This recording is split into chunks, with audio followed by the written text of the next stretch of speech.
आपको बताना है। रेवंत एक मिनट कुछ तू वीडियो लगा ले, तब तक फोन ले ले, इसमें यूट्यूब पे निकाल ले। तो उसमें लिखा होगा नॉमेनक्लेचर या नेमिंग, नॉमेनक्लेचर नेमिंग, उसमें दोनों तरह के हैं, उसमें तेरे को समझ आ जाएगा। साइंस 10th में चला जा, डायरेक्टली पहुंच जाएगा। तो मेरा चैनल है ना,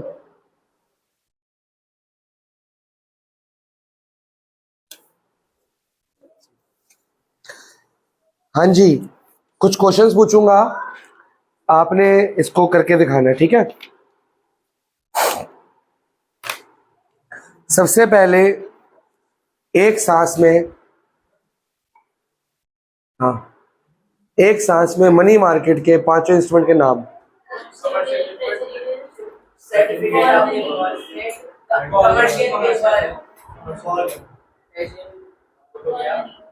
कॉल मनी, ओके सेकंड। अब फटाफट से प्राइमरी मार्केट के एक सांस में इशरत, पेपर तेरा उनका तो है भी नहीं, बताओ जल्दी। Primary market, primary issue, 2 methyl, ठीक है, ये आइसोमर हो गए, ठीक है। क्या हो गए ये?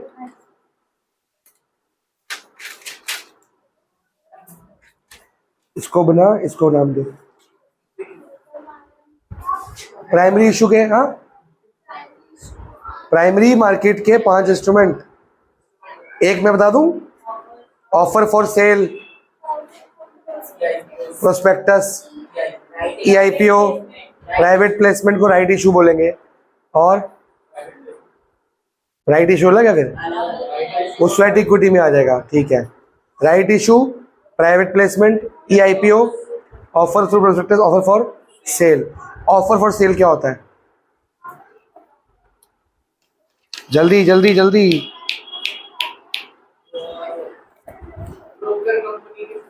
ब्रोकर कंपनी या इशूइंग हाउस बोलते हैं, क्या बोलते हैं? इशूइंग हाउस को सारा स्टॉक क्या कर दिया, बेच दिया, वो आगे बेचता रहेगा। ये नई कंपनी के लिए फायदेमंद है कि पुरानी कंपनी के लिए? नहीं, क्योंकि नई कंपनी को बेचने में दिक्कत आती है लोगों को, वो पूरा अपना लॉट बेच दे कि भैया तू बिकवा दे। एक ब्रोकर को कमीशन दी, मेरा सारा लॉट तू बिकवा दे, मेरे को बेचने में दिक्कत आ रही है, समझ गए हो, कमीशन बेस पे। ऑफर थ्रू प्रोस्पेक्टस क्या होता है? थ्रू प्रोस्पेक्टस, जो इसके बाद भी गलत है मेरे को बता, है जो आपकी अकाउंट्स की बुक है, डायरेक्टली स्टॉक कहाँ पे देखे, प्रोस्पेक्टस के बाद बेचते कैसे हैं उसको, कहाँ पे बेचते हैं, बेचते कहाँ पे है? स्टॉक मार्केट में, मतलब ये है प्राइमरी मार्केट का, बिकता कहाँ पे है? स्टॉक मार्केट में, ठीक है ना। ऑफर फॉर सेल में स्टॉक मार्केट की जरूरत उसको होगी, इशूइंग हाउस को होगी, हम नहीं को, उसको जरूरत होगी। तीसरा राइट इशू में क्या होता है, जल्दी बताओ। Right issue, ESOP, sweat equity, employees को लिमिटेड शेयर्स बेचेंगे। फिर आगे प्राइवेट प्लेसमेंट,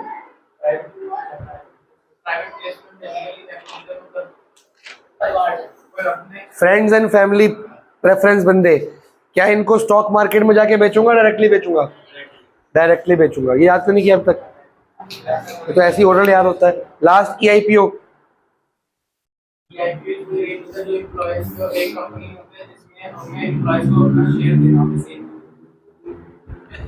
गलत। ईआईपी का मतलब electronic initial public offer, directly लोगों को भेजा जाएगा इलेक्ट्रॉनिकली। किस अकाउंट से? अकाउंट का नाम क्या था? Demat, full form dematerialized account. What is D, question आएगा 1 मार्क में या 2 मार्क में, व्हाट इज डीमेटीरियलाइजेशन? मटेरियलाइजेशन क्या होता है? मटेरियल में कन्वर्ट करना। डीमेटीरियलाइजेशन सॉफ्ट कॉपी में, पीडीएफ में कन्वर्ट करना, उसको ऑनलाइन में कन्वर्ट करना, हाथ ना लगा सको, टेंजिबल को इनटेंजिबल बनाना। मटेरियल टेंजिबल होता है, डीमेटीरियल उसको इनटेंजिबल। फायदा किस में है? जल्दी काम होगा, फास्ट काम होगा, और पूरे वर्ल्ड वाइड हो सकता है। चलो, कौन सा? एक एंगल है x, उसका कॉम्प्लीमेंट क्या होगा? 90 माइनस एक्स। तो angle x is 14 more than, हाँ तो ठीक है, यहाँ भी ठीक है, यहाँ भी ठीक है, हाँ तो एक 52 डिग्री हाथ हो गया।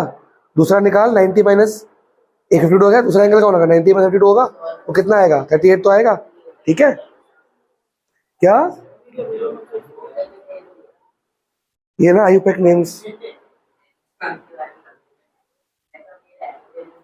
देख इसमें होगा, आगे पीछे करके देख, आइसोमर्स में होगा। हाँ जी खुशी आया, स्ट्रक्चर बनाया, नाम क्या है इसका? 2 मिथाइल।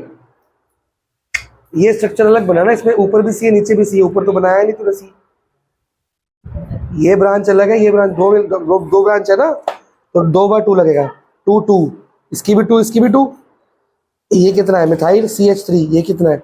मिथाइल 2 2। मिथाइल 2 बार है, यहाँ भी मिथाइल है यहाँ भी मिथाइल है ना, 2 बार है ना, तो di methyl.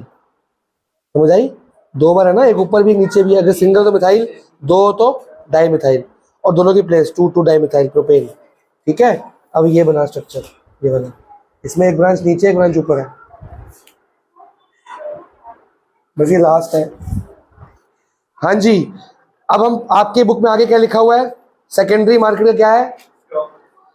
Functions of stock exchange. ये मैं ऑलरेडी कल एक्सप्लेन कर चुका हूं, बस ओरल रिवाइज करेंगे। पहला फंक्शन क्या है?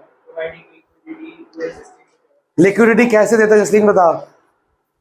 How does it provide liquidity to? हाँ जी, stock exchange secondary market liquidity कैसे देता है? सेकेंडरी मार्केट किस किस देता, कैसे और किसको देता है? फ्रेश इन्वेस्टर को देता होगा लिक्विडिटी। पहला पॉइंट क्या है? लिक्विडिटी। फ्रेश इन्वेस्टर के पास पैसा पड़ा है, वो कहां जाएगा? कंपनीज के पास। तो कंपनीज के पास क्या पड़े हैं? शेयर लिक्विड है कि कैश लिक्विड है? तो कंपनी के पास जो शेयर्स पड़े हैं दैट आर कन्वर्टेड इनटू, तो ये लिक्विड हो गया। It provides liquidity to companies also.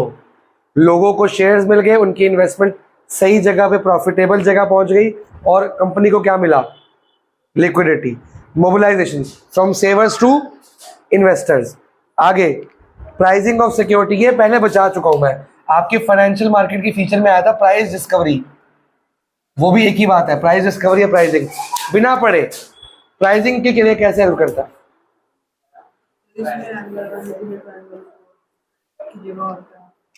नहीं है ना, तूने खुद तो बोला था जब ए बी और ए सी इक्वल है तो इसका पूरा एंगल बी और सी इक्वल होगा कि 1/4 इक्वल होंगे आपस में? जैसे तो 1/4 तो आधा आता है ना। सोच क्या होगा फिर? ये ऐसे होना नहीं है। क्या प्रूफ करना है इसमें? कहाँ क्वेश्चन में बोला एओबी को एओसी प्रूफ करो? बोला क्वेश्चन में? क्वेश्चन में जब बोला ही नहीं टू प्रूव में कि ये तूने लिखा है एओबी को एओसी की प्रूफ करो, यहाँ बोला है? नहीं बोला ना। टू प्रूव ये है, तो ये नहीं लिख सकते आप। आपने प्रूफ करना है, वो आप नहीं लिखोगे, जो क्वेश्चन में मांगना वो लिखते हैं, ये गलत लिखते हो, ये ऐसे नहीं होगा। फिगर बना दोबारा बढ़िया से, खुली बना, समझाता हूँ। हाँ जी, प्राइस डिस्कवरी या प्राइसिंग कैसे होगी? How the financial market, sorry share stock market कैसे करती है प्राइस डिस्कवरी? डिमांड और सप्लाई को रेगुलेट। जिस शेयर की डिमांड ज्यादा है और सप्लाई कम है, उसका प्राइस क्या हो जाएगा, और उसके अकॉर्डिंग उसका वैसा वर्सा। ये दोनों पॉइंट पढ़ो, पहला भी सेकंड भी। जल्दी रीड करो, कोई लाइन कोई वर्ड तंग करा मेरे को बताओ।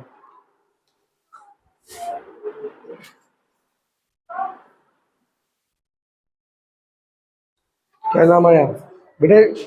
एक ब्रांच ऊपर नीचे भी तो है, नीचे तो बनाई नहीं। जल्दी कर।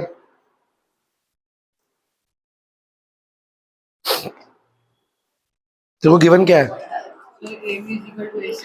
जब ए बी इक्वल टू क्या है? ए सी, और ये बाइसेक्टर दिया हुआ है, तो लिख पहले ए बी इक्वल टू ए सी। इसका मतलब क्या हो गया? एंगल बी और सी आपस में क्या हो गए? इतना कर। हाँ जी, समझ आ गया? अगला पॉइंट सेफ्टी कैसे?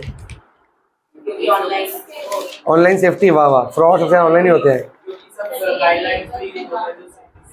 सेबी, इसके बीच में एक इंस्ट्रूमेंट है जिसका नाम है,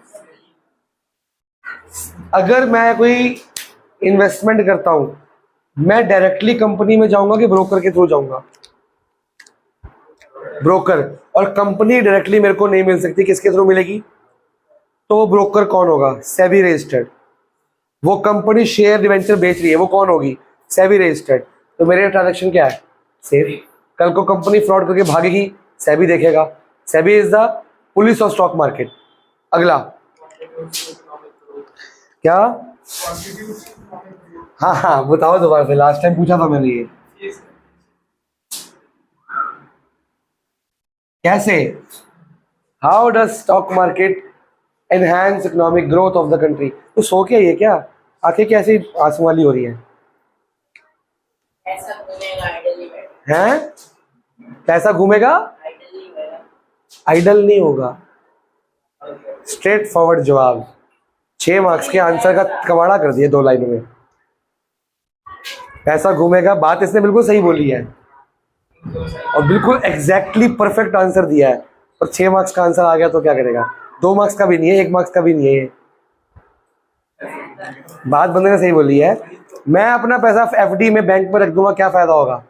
कुछ फायदा नहीं है, मतलब पड़ा रहेगा ना। लेकिन अगर मैं स्टॉक मार्केट में डालता हूं तो उससे कंपनी की प्रोडक्शन क्या होती है? बड़ी।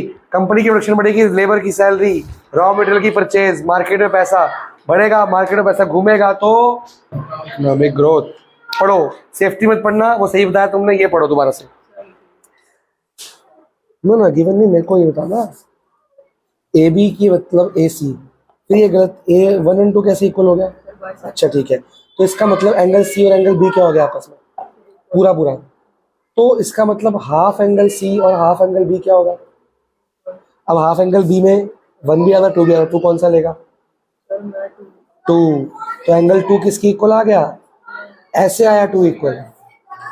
पहले ए पूरा, उससे पूरा एंगल, उसका आधा भी इक्वल होगा। यूक्लिड ने बोला कि बोथ साइड सेम काम कर सकते हो। 3 और 2 इक्वल आ गया। अब 3 और 2 के ऑपोजिट कौन सी साइड बन रही है? ओबी और AC. Therefore OB equal to क्या हो गया? एक पार्ट प्रूव हो गया। अगला पार्ट क्या है? AO bisects angle A. AO bisects angle मतलब ये और ये क्या आपस में इक्वल। अब इसके लिए क्या करेगा? अब कॉन्ग्रुएंट प्रूफ कर।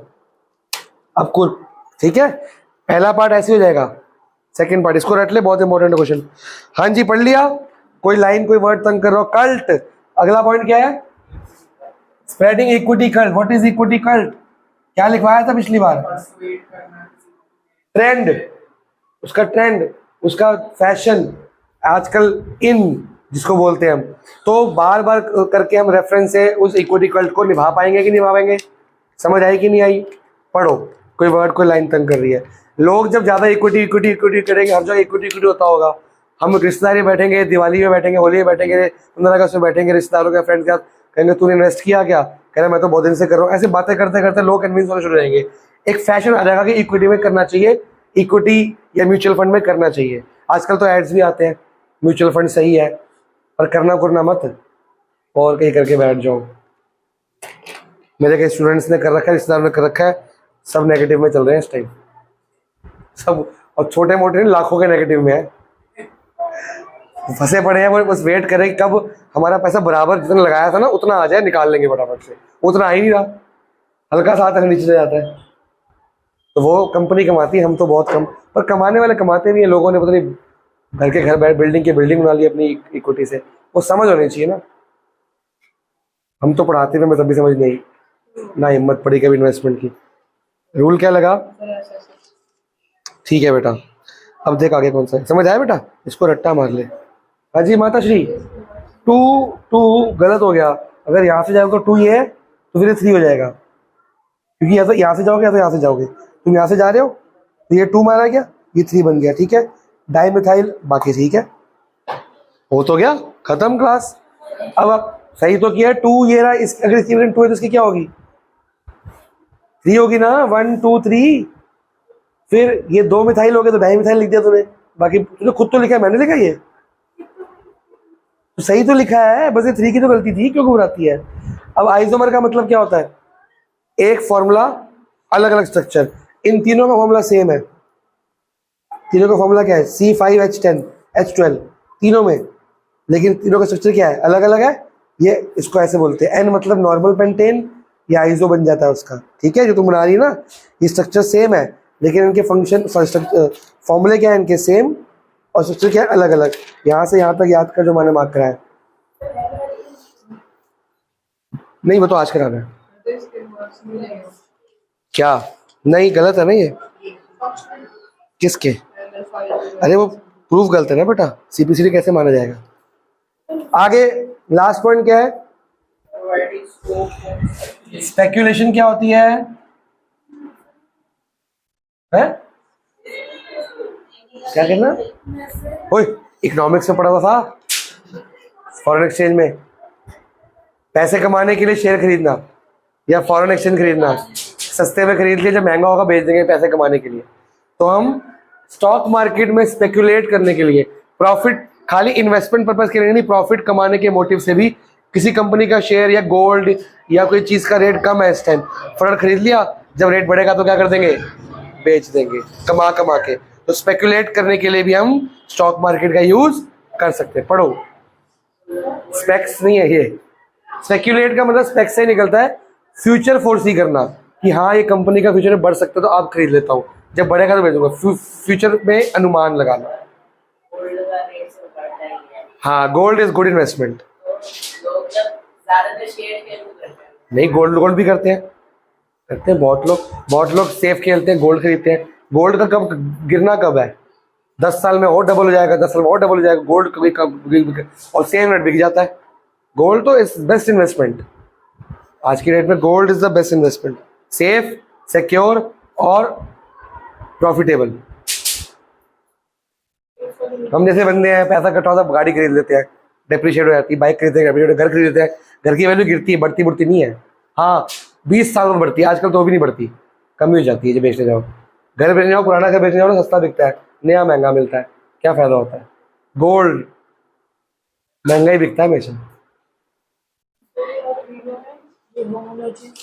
ये आज कराना है नॉमेनक्लेचर, जो कल आइसोमर्स पढ़ाए थे, नहीं था इसमें, कहाँ है फिर वो लिखा तो आईयूपैक नेम्स। चलो कोई बात नहीं, फिर मैंने रिकॉर्ड भी नहीं किया, इसका मतलब कोई बात नहीं, तुम बनाओ स्ट्रक्चर, मैं कराता हूँ स्ट्रक्चर, बनाओ सारे एक एक करके, इसकी नेमिंग कराता हूँ। उसको तो कराया मैंने अभी, पहले ये स्ट्रक्चर बना, इस फॉर्म में नेमिंग सिखाता हूँ। आगे बढ़े, अगला टॉपिक क्या है, ट्रेडिंग प्रोसीजर। शुरू करते हैं जी, सबसे मुश्किल काम यही है। ये इस चैप्टर, अभी तक चैप्टर सारा आसान है, functions of stock market, functions of financial market, money market instrument और प्राइमरी मार्केट इंस्ट्रूमेंट, 4 चीजें हो चुकी है, बस 2 चीजें बची हैं, अभी खत्म करते हैं। ट्रेडिंग, अब आपको यहाँ पे सिखाया जाएगा, अगर आप अभी उठ के मार्केट में जाके स्टॉक मार्केट में ट्रेड करना चाहते हो तो क्या करना पड़ेगा आपको। आपकी बुक में एक बॉक्स होगा, उसमें डीमैटेरियलाइजेशन के बारे में कुछ लिखा होगा, कोई पेज होगा या तो पूरा लिखा, पता है मेरे को, ठीक है। अभी उस पर आते हैं, उसको, वो इम्पोर्टेंट है। ट्रेडिंग करने के लिए सबसे पहला पॉइंट क्या है, सीधा पॉइंट स्टार्ट है, कुछ और है पहले। तो सबसे पहले मैं एक ब्रोकर को क्या करने वाला हूं, सिलेक्ट। कहां से सिलेक्ट करूंगा, या तो मैं स्टॉक मार्केट में पर्सनली उठ के फिजिकली जा सकता हूं, या मैं ऑनलाइन ऐप्स है, ब्रोकर ऐप्स, वहां जा सकता हूं, या किसी और मेरे रिश्तेदार ने, दोस्त यार ने के थ्रू ब्रोकर से मिल सकता हूं। Broker should be a SEBI registered only. क्यों नहीं है, बॉम्बे स्टॉक एक्सचेंज दलाल स्ट्रीट कहते हैं उसको, वहाँ पे है, और दिल्ली स्टॉक एक्सचेंज यहाँ पे मंडी हाउस के बाहर है, और नेशनल स्टॉक एक्सचेंज कहाँ पे है, मेरे को ढूंढना पड़ेगा गूगल पे। फिजिकली आप जाओगे, आप एक बुल बना होगा बहुत बड़ा सोने का, न्यूज़ देखा करो, फोटो आती है स्टॉक मार्केट की बढ़िया। हाँ वही है, सेम है, वो रियल वाला दिखाया उसमें, ठीक है। उसमें भी आई है, स्कैम 2003 के अंदर भी आया है, दलाल स्ट्रीट में घूम रहा होता है वो, फिर ब्रोकर स्ट्रीट नाम है उसका। चलो पहला स्टेप क्या है, सिलेक्ट अ ब्रोकर। अब जब ब्रोकर को तुमने सिलेक्ट किया तो इसमें क्या क्या काम होंगे, एक एग्रीमेंट साइन करना पड़ेगा आपको ब्रोकर के साथ, और ब्रोकर आपसे एक फॉर्म भरवाएगा। उस फॉर्म में आपका PAN number, date of birth, नाम, एड्रेस, आपकी कंपनी का नाम वगैरह, बैंक अकाउंट की डिटेल, क्लाइंट कोड सब आपको मिलेगा। लिखा है नहीं लिखा, इसमें रीड करो। हाँ जी, स्टार्टिंग से।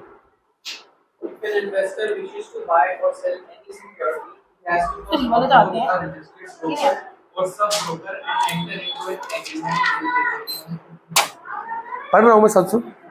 एग्रीमेंट आ गया। ये एग्रीमेंट क्यों इंपॉर्टेंट है? देखो क्वेश्चन ऐसा नहीं आएगा, ये जो आप पढ़ रहे हो हर लाइन में ना क्वेश्चन सोचा करो कि ये लाइन कैसे पूछ सकता है। इसको इक्वल बीएसटी कहते हैं।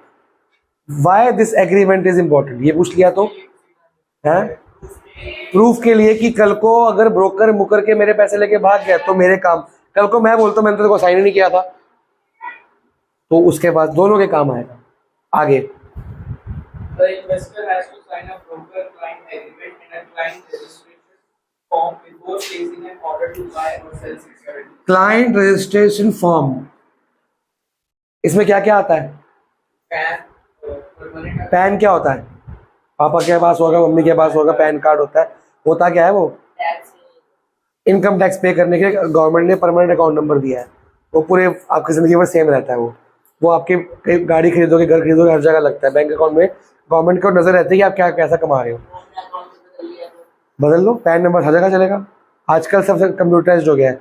एक आधार कार्ड, एक पैन कार्ड सब जगह लगता है। आपने अगर 10 अकाउंट भी खोले, गवर्नमेंट के लिए एक ही अकाउंट है, तो पैन कार्ड तो नंबर तो एक ही है ना, उसमें तो डल रहा है पैसा, गवर्नमेंट को आपको पूरी नजर है। तो आपका पैन, यहाँ पे ट्रेडिंग कर रहे हो तो ट्रेडिंग से पैसा कमाओगे ना, तो वो गवर्नमेंट को टैक्स देना पड़ेगा उसके लिए। तो पैन नंबर, आगे सारा कुछ डिटेल सारी पढ़ लो। Client code, depository account detail, bank account detail. यहाँ पे दो बातें हुई हैं, बैंक अकाउंट डिटेल और डिपॉजिटरी। ये अलग अलग क्या है? डिपॉजिटरी क्या होता है और बैंक अकाउंट क्या होता है? नो आंसर ठीक है।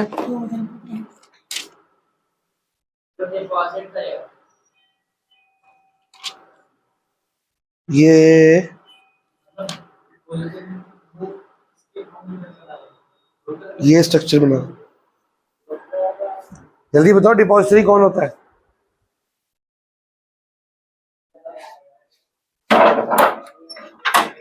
हाँ अभी तो अंदर गया है।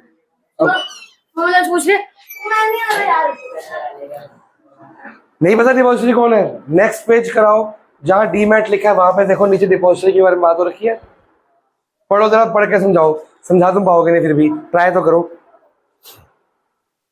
सीधी लैंग्वेज नहीं बता, तो टेढ़ी लैंग्वेज है। हाँ अभी नहीं, अब यहां से गिन रहा हूं, इसकी प्लेस वैल्यू क्या है, और अगर यहाँ से गिन रहा हूँ तो इसकी 2, तो एक जगह को कर ले। अगर यहाँ से गिन रहा तो ये 2 और ये 3, यहाँ से तो ये 2 और 3, तो 2,3। ये क्या है? ये क्या है? Di methyl, 2 methyl. बाकी जो बच गया लिख दे, हो गया खत्म कल का काम। हाँ जी समझाओ जरा। कहाँ किया है? क्या? फिर से बताइए।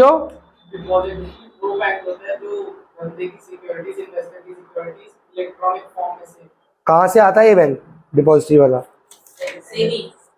गलत। क्या प्रूफ करना है? A B D C. भाई ए ई बी में, ए ई बी दिख रहा है, अलग से बनाइए। ए बी और ए डी सी अलग से बना, सेम फिगर की तरह बनाइए जैसा बन रहा है। सुनो, मैंने आपको लास्ट क्लास में डीमैट अकाउंट बताया था, वो क्या था और वो कहाँ खुलता है?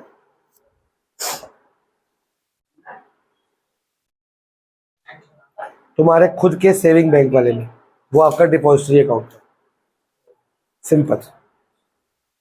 अगर आपने अपने बैंक में खोल दिया तो आपका डिपॉजिटरी अकाउंट वो हो गया, जहां पे आपका पैसा डिपॉजिट होगा वहां से शेयर खरीदोगे, और जहां पे शेयर डिपॉजिट होंगे इकट्ठे ब्लॉक करके अंदर। आपने अपने बैंक में खोल दिया तो ठीक है।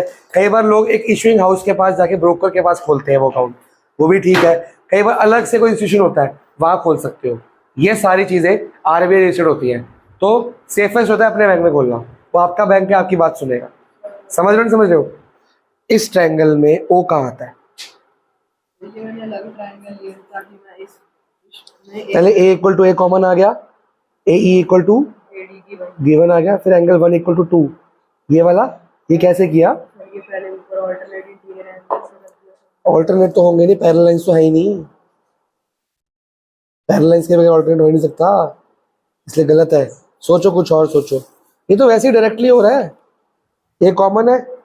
देख तेरे को ये क्या दिया है, ए ई और बी इक्वल दिया है, एक ये भी तो दिया है सी और बी डी।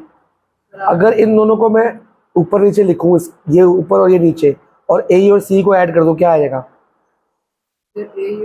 सी ई को ऐड कर दूं और ए डी और बी डी को ऐड कर दूं, तो अगर मैं ऐड कर दूंगा तो ए सी और ए बी इक्वल आ जाएंगे। बहुत सारे ट्रायंगल में आते हैं, उसको यूज कर।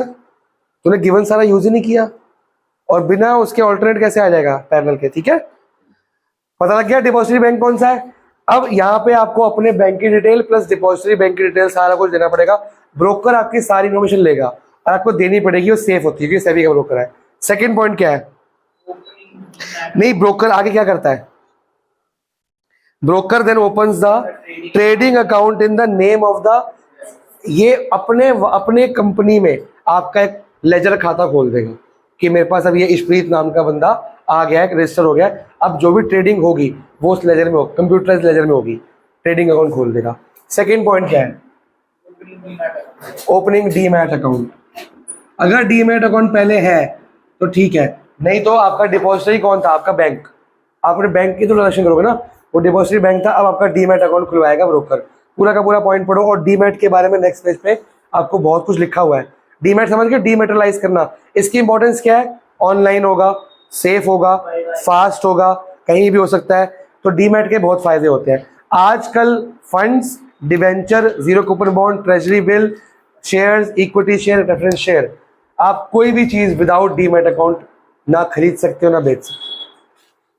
तो ये वाला पॉइंट आप पूरा पढ़ोगे, और इसके अगले पेज पे जो आपको डीमैट के बारे में बात हो रही है वो आप पढ़ोगे। एडवांटेजेस नहीं पढ़ने, आपने सिर्फ उतना काम करना है डीमैट का मतलब, ठीक है? कोई वर्ड, कोई लाइन तंग करेगी शायद आपको। नाइन्थ हो गया? नाइन्थ में एरिया कितना दिया है? एरिया इक्वल टू √3 लिखो। लर्न कर रहा है बच्चा? अच्छा, और एरिया का फॉर्मूला क्या है? इक्विलेटरल ट्रायंगल है, देखा ना? Equal √3/4 side square. एरिया की जगह पे लिख √3/4 साइड स्क्वायर इक्वल टू, अब निकाल साइड। हार्ड कॉपी एफिडेविट, आजकल पीडीएफ में आएगा तो उसकी प्रिंट आउट निकाल लो, लीगल है। आजकल कंप्यूटराइज साइन होते हैं ना, तो वो चलते हैं, लीगल है वो। पहले स्टैंप लगती थी, साइन होते, अब कोई ऐसा नहीं होता।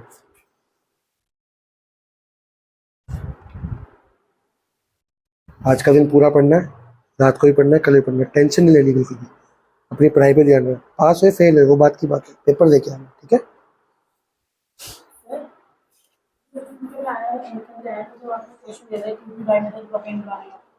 बनाओ, सही बनाया। ये तो डबल हो रहा है ना? क्या डबल हो रहा है बेटा? प्रोपेन में 3 तो होते हैं, अब C3H6 हो गया, डबल हो गया। वो नहीं देखना। सी कितने? 3। बॉन्ड क्या है?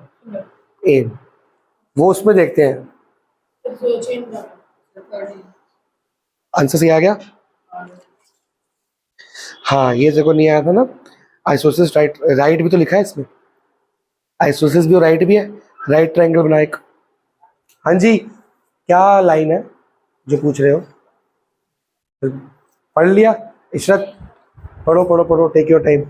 ये बी क्यू है, डीमेटीरियलाइजेशन, अभी पढ़ाएंगे, पहले इतना काम करो। एडवांटेज बेटा, डीमैट के पे क्वेश्चन आएगा ही आएगा, एक सेबी का पक्का आएगा। ट्रेडिंग पे क्वेश्चन कम आता है, जब ये पढ़ा रहा हूँ इस पे क्वेश्चन कम आता है। एक सेबी पक्का आता है, प्राइमरी और मनी मार्केट को आइडेंटिफाई करना आता है, लिखने को नहीं आता, आइडेंटिफाई करने को आता है।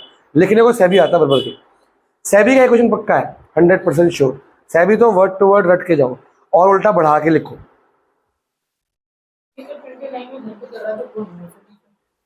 करता हूँ, रुको अभी। पढ़ लिया?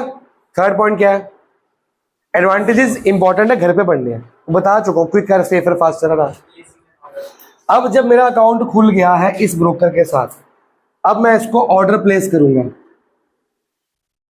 ऑर्डर प्लेस करने का मतलब क्या हुआ? इसको ऑर्डर दूंगा कि भैया मेरे लिए शेयर खरीद, शेयर खरीद के शेयर ढूंढ, पहले कर लो अपने काम। हाँ, ऑर्डर प्लेस करने का मतलब क्या हुआ? शेयर्स का ऑर्डर दूंगा, शेयर्स खरीदने के लिए दूंगा, शेयर्स ढूंढने के लिए दूंगा।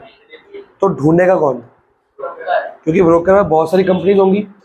अब मैं जब इसको शेयर खरीदने का ऑर्डर दे रहा हूं तो मैं इसको क्या क्या बताऊंगा?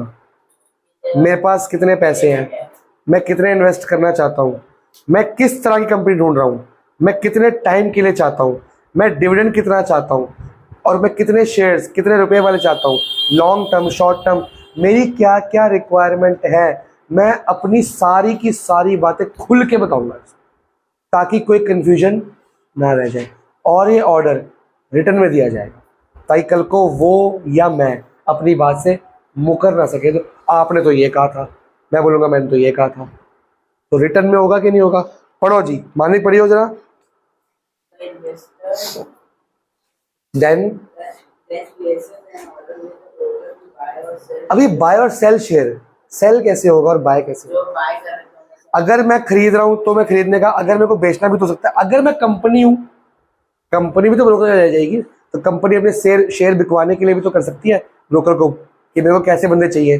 तो ब्रोकर के पास कंपनी भी आएगी और मैं भी आऊंगा।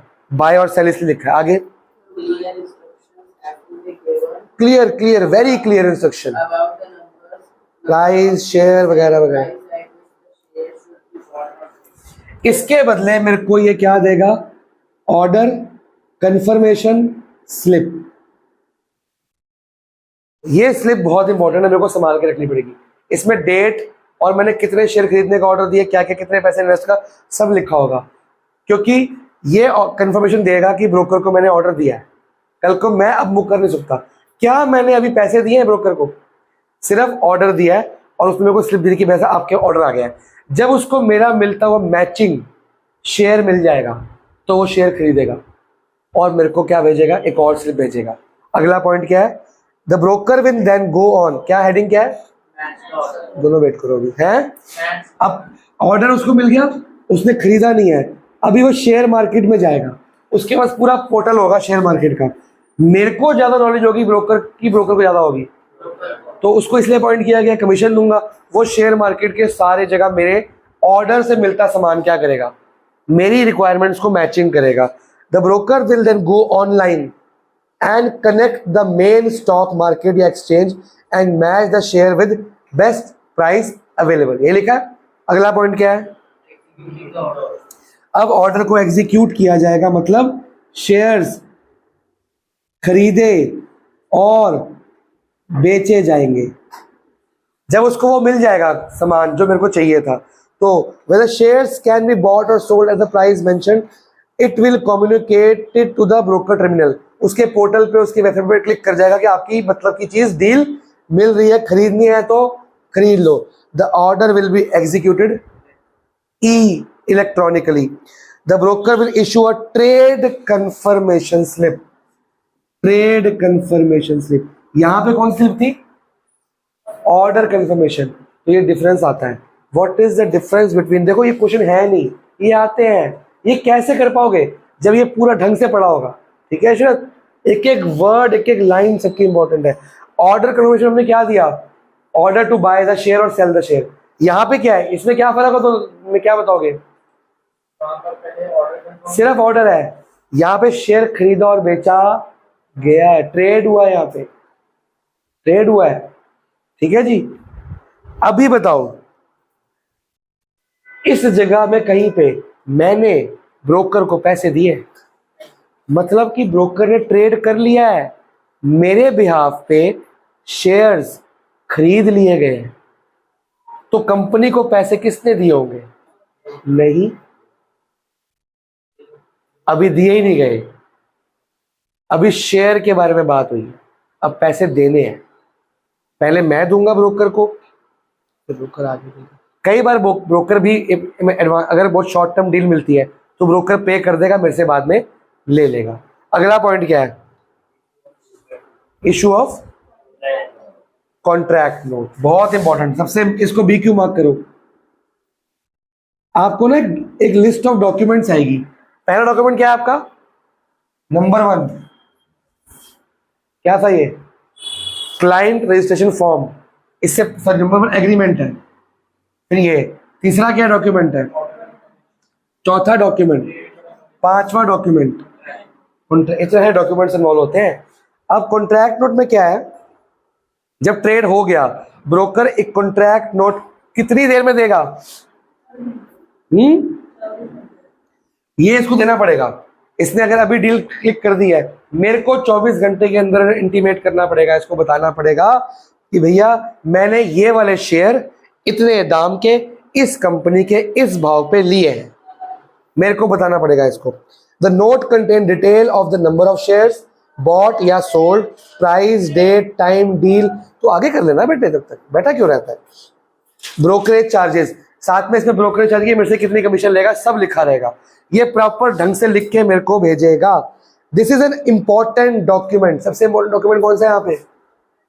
ये प्रूफ है, because it is legally enforceable.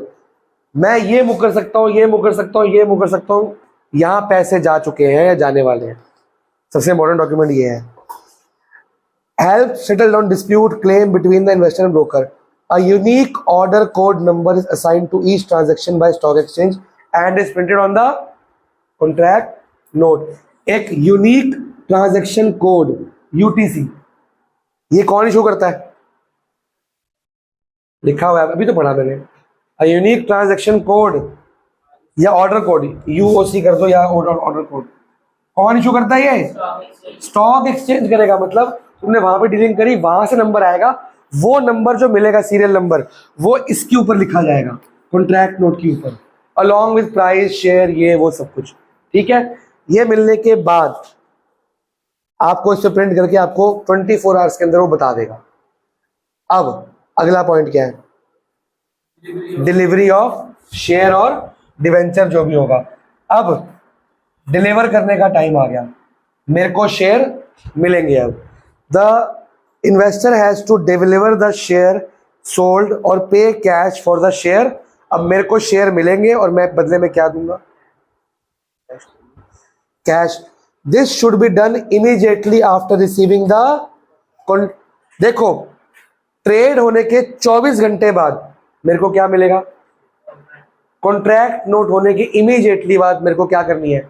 Deliver करना है। क्या डिलीवर करना है? या तो शेयर देना है या लेना है, और बदले में क्या? कैश देना। या कितने देर, इसके लिए कितने दिन का टाइम मिला? 24 आवर्स के बाद इसके लिए कितना टाइम मिलेगा? यहां तो इमीडिएटली लिखा है नहीं, यही तो मेन गेम है, पढ़ते हैं। This should be done immediately after receiving the contract note और before the day when the broker shall make payment और delivery of share to the exchange. This is called pay in day. मतलब एक दिन होता है जिसको हम क्या बोलते हैं? जिस दिन मैं उसको कैश दूंगा और वो मेरे को क्या देगा? शेयर। या तो इसके इमीडिएटली बाद ये काम हो जाना चाहिए। अगर इमीडिएटली अगले दिन हो गया तो वही मेरा पे इन डे है, वरना 3 दिन का टाइम मिलता है। 3 दिन का टाइम मिलता है पे इन डे को। फर्स्ट डे कर दिया, सेकेंड डे कर दिया या थर्ड डे कर दिया, जिस दिन ये काम होगा उस दिन को क्या बोलते हैं हम? आगे अगला पॉइंट क्या है? सेटलमेंट। क्या लिखा है? बड़ो जरा, चलो मैं पढ़ता हूं। कैश इज पेड, मतलब पेमेंट जारी है, और सिक्योरिटी शेयर डिलीवर किए जाएंगे। अब on the pay in day which is before T plus T day. क्या होगा? T plus 2 day. क्या होता है T day? As the deal has to final. ये आपका टी डे है भाई साहब। अब ये कौन सा डे हो गया? 3 दिन हो गए। टी डे खुद इटसेल्फ, टी का अगला +1, टी +2, 3 दिन हो गए। अगर मैंने सेम इसी दिन कर लिया, शेयर ले लिए, कैश दे दिया, तो मेरा किस दिन हुआ? टी डे को हो गया, T0 पे। अगले दिन किया तो T1 पे, उसके अगले दिन किया तो जिस दिन मैं पेमेंट करूंगा, ये मेरा लास्ट डे होता है पे इन डे का। जिस दिन एग्जैक्टली पेमेंट करूंगा उसको क्या बोलूंगा मैं? पे इन। देखते हैं, पढ़ो पढ़ो। The settlement cycle on T+2 day on a rolling settlement. मिल गया। अगला पॉइंट क्या है? ऑन द T+2 डे, यही है। Exchange will deliver the share or make payment to other broker. This is called payout day. समझ रहे हो? लास्ट डे क्या था मेरा? पे आउट. जिस दिन मैं पेमेंट करूंगा वो क्या होता है? पे इन डे. तो पे, कई बार पे इन और पे आउट डे क्या होते हैं? सेम होते हैं. कई बार हम पे आउट डे से पहले पेमेंट कर देते हैं. टी को कर दिया, टी प्लस वन को कर दिया, तो मेरा क्या बन जाए? जो लास्ट डे है पे इन डे है, सॉरी उल्टा बोल दिया मैंने. लास्ट डे मेरा कौन सा है? और जिस दिन मैं पेमेंट कर रहा हूँ वो क्या है? पे आउट. पेमेंट जा रही है. अब मैंने यहाँ पेमेंट करी तो ये क्या बन गया? पे आउट. पे इन कौन सा? Third day. T plus one कर दिया तो पे आउट. अगर थर्ड डे कराऊं तो पे आउट और पे एंड डे क्या होंगे? सेम. तो pay end day is the maturity date, जब तक मैं पेमेंट कर सकता हूं. पे आउट मैं यहां करता हूं, यहां करता हूं, यहां करता हूं, पे आउट हो जाएगा. पढ़ो ये पूरा पॉइंट. बोलो. बनाया? आइसोसेलेस का मतलब क्या है? इसमें कौन सी साइड इक्वल होंगी तेरे हिसाब से? ए बी और बी सी. बेटा हाइपोटेन्यूज कभी भी इक्वल नहीं हो सकता क्योंकि वो लॉन्गेस्ट साइड होती है. ठीक है, इसको एक्स ले ले बेटा, इसको भी एक्स ले लेगा. अब एरिया दिया हुआ है. राइट ट्रायंगल का एरिया का फॉर्मूला क्या होता है? आइसोसेलेस का फॉर्मूला नहीं होता, लेकिन राइट का तो होता है. क्या होता है एरिया का फॉर्मूला? तो बेस क्या होगा? हाइट क्या होगी? एरिया कितना है? 8. इससे क्या निकालेगा? 4 आ गया इससे। एक्स निकल गया. एक्स तो तेरी साइड आई है, ये 4 तो ये कितनी 4. हाइपोटेन्यूज कैसे निकालेगा? हाइपोटेन्यूज निकालने को बोला है. वो तो एरिया होता है. एरिया तो यूज कर लिया ना. हाइपोटेन्यूज कैसे निकालेगा? पाइथागोरस से आता है. पाइथागोरस लॉन्गेस्ट साइड कौन सी है? सबसे लॉन्गेस्ट साइड हाइपोटेन्यूज का स्क्वायर इक्वल टू परपेंडिकुलर का स्क्वायर प्लस बेस का स्क्वायर. ये सिर्फ राइट ट्रायंगल में लग सकता है और कहीं नहीं लग सकता. ठीक है, आजा बैठो. अब इसमें तेरे पास ये पता है, ये पता है, इसकी वैल्यू पुट कर ये निकाल. एच निकालना है, एच का स्क्वायर निकालना. हाँ जी, अगला पॉइंट क्या है? टी प्लस टू डे पढ़ लिया.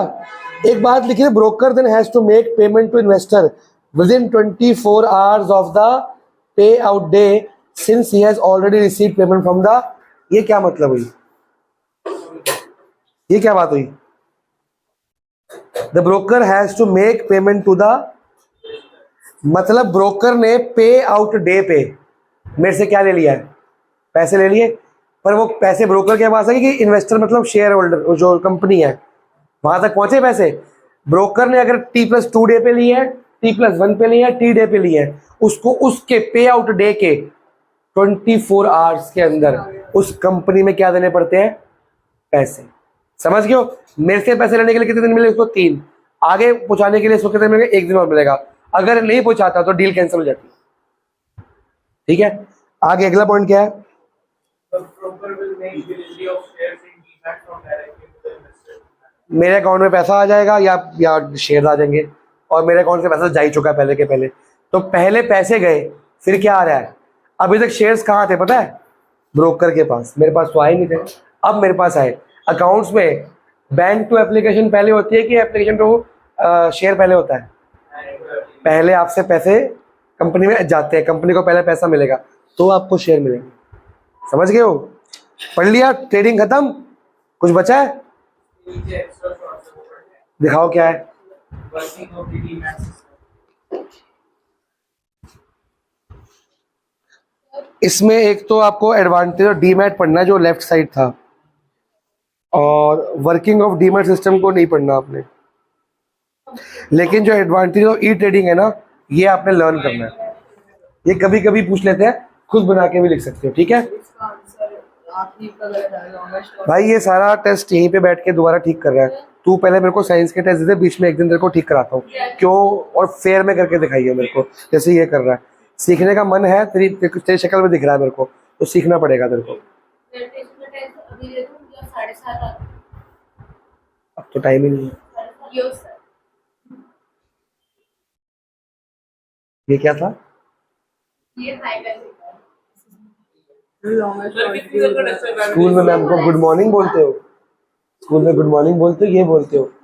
क्या बोलती? आई हूँ, हाजिर हूँ. यो सर. ये ये तो ठीक था, कूल था. है कितने वर्ष का? 25. कौन सी भी दे रहे हैं? एक घंटा. तो तुम आए लेट हो ना? मैं इसको बोला जल्दी जल्दी। तुम 1 घंटे के टेस्ट में 1.5 घंटा पहले आया करो, एक्स्ट्रा टाइम मिल जाया करेगा। मैं साढ़े सात आई हूँ। इसको मैंने 2 बार बोल जल्दी जल्दी। साइड्स ऑफ ट्रायंगल आर और अच्छा एक बार आप वो एडवांटेजेस पढ़ोगे सभी स्टार्ट करता हूँ। ट्रायंगल की साइड्स दी हुई है, इससे क्या निकालेगा? सर वो निकलेगा ऑल्टीट्यूड एरिया निकाल लिया? एरिया कितना आया? निकाला है? तो एरिया के बाद हाँ, एरिया के बाद area equal to half into base into height होता है, तो हाफ इंटू बेस में क्या लेगा? लॉन्गेस्ट साइड ले ले, लॉन्गेस्ट ऑल्टीट्यूड मांगा है ना, लॉन्गेस्ट साइड ले। आर एस में कराया था सुरेंद्र को मैंने याद उसे, हिरॉन्स की आर एस ने की नहीं मेरे साथ? की है यार, हिरॉन्स की आर एस ने की है, मैंने कराई है तेरे को। एक्सरसाइज नंबर 14 20 क्वेश्चन MCQ भी याद है मेरे को। चलो कोई बात नहीं।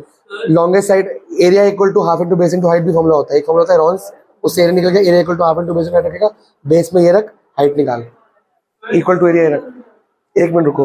हाँ जी, तुम्हें एडवांटेज पढ़ने को बोले, कौन सा समझ? हाँ, जो समझ लेना मेरे से पूछो। P8 term is Q, Q8 term is P, तो प्रॉब्लम क्या है? समझ नहीं आ रहा क्यों। P8 term is Q, Q8 term is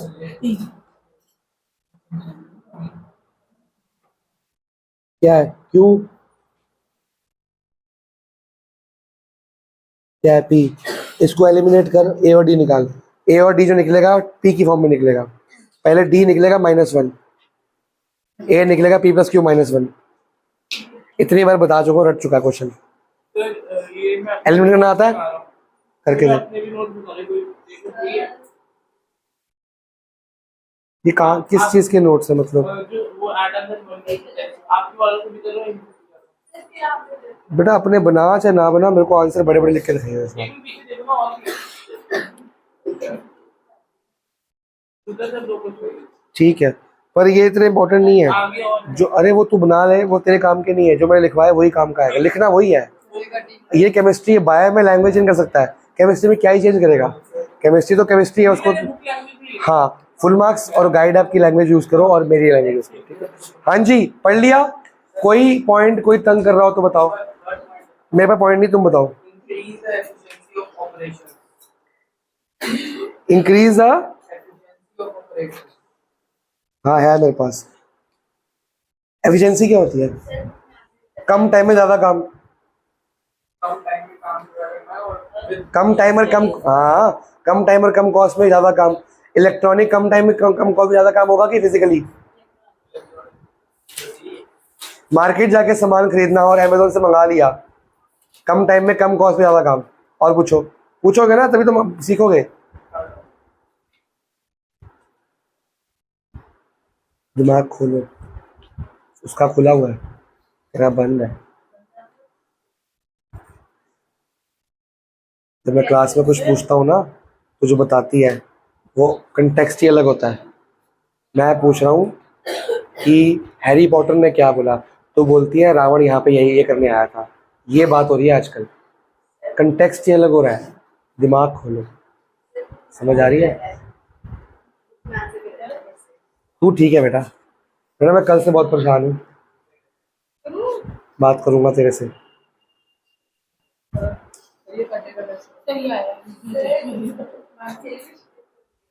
मैं ना वो वाली बात से कल परेशान, मैं कंफ्यूज हूँ।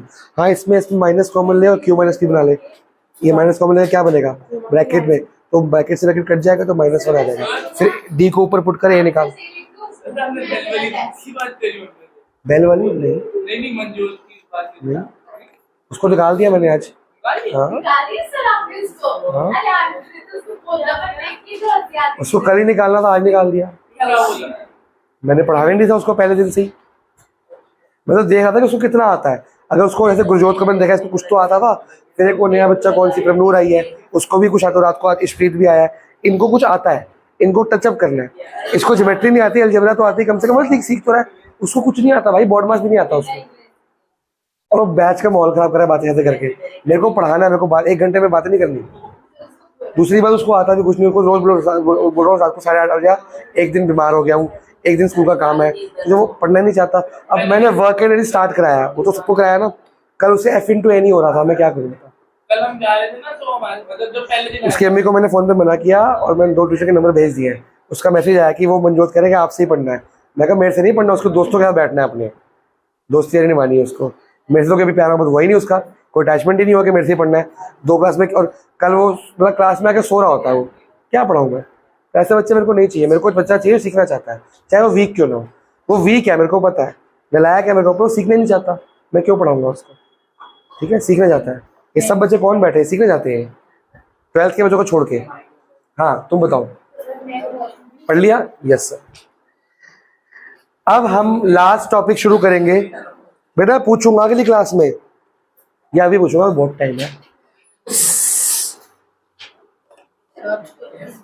एक क्वेश्चन पूछ रहा हूँ, कौन काटना है? Answer 2405 multiply. हाँ तो क्या? 2405 में आंसर तो फिर ये कटेंगे।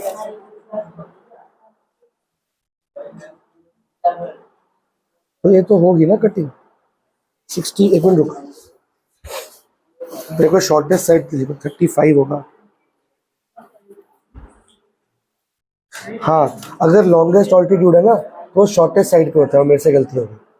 शॉर्टेस्ट साइड पे लॉन्गेस्ट ऑल्टीट्यूड। ठीक है, अब काट ये ले पेन।